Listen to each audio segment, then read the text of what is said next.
ഇവിടെ ജാസ്മിൻ്റെ ഭാഗത്തു നിന്ന് പറ്റിയ ഒരു വലിയ തെറ്റ് സധൈര്യം ചൂണ്ടിക്കാണിച്ചിരിക്കുകയാണ് ജിൻഡോ കാക്ക.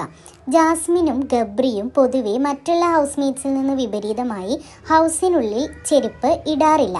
എന്നാൽ ജിൻഡോ കാക്ക പറയുന്നത് വാഷ്റൂം ഏരിയയിലേക്ക് പോകുമ്പോഴും അതിപ്പോൾ ടോയ്ലറ്റിൽ പോകുമ്പോഴും ബാത്റൂമിൽ പോകുമ്പോഴും പോലും ജാസ്മിൻ ചെരുപ്പിടാറില്ല എന്നുള്ളതാണ്. മാത്രമല്ല ആ കാല് കയറ്റി വെച്ചാണ് ജാസ്മിൻ എപ്പോഴും സോഫയിലും കട്ടിലിലുമൊക്കെ ഇരിക്കുന്നത്. അല്ലാതെ തന്നെ എല്ലാവർക്കും കുടിക്കാനുള്ള ചായയിലേക്ക് തുമ്മിയതിന് ലാലേട്ടൻ ജാസ്മിനെ ഒരിക്കൽ വാൺ ചെയ്തിട്ടുള്ളതാണ്. ഇതും പോരാതെ സ്വന്തം സുഹൃത്തായ രശ്മിൻ ജാസ്മിനോട് ദിവസവും കുളിക്കണമെന്ന് പറഞ്ഞ് റിക്വസ്റ്റ് ചെയ്യുമ്പോൾ എനിക്ക് മനസ്സില്ല, സൗകര്യമില്ല എന്നാണ് ജാസ്മിൻ പറഞ്ഞത്. ജാസ്മിൻ ഹൈജീനിന്റെ കാര്യത്തിൽ വളരെയധികം ശ്രദ്ധിക്കേണ്ടിയിരിക്കുന്നു എന്നാണ് എൻ്റെ ഒരു അഭിപ്രായം.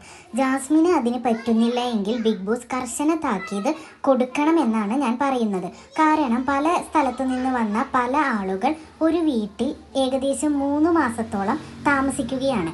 ഇവിടെ മറ്റുള്ളവരുടെ ഹെൽത്തിന് ഭീഷണിയാകുന്ന രീതിയിൽ ജാസ്മിൻ പെരുമാറുന്നത് ഒട്ടും ശരിയല്ല. ക്യാപ്റ്റൻ എന്ന രീതിയിൽ അത് ചൂണ്ടിക്കാണിക്കാൻ കാണിച്ച ജിൻഡോ വളരെയധികം അഭിനന്ദനങ്ങൾ അർഹിക്കുന്നുണ്ട്.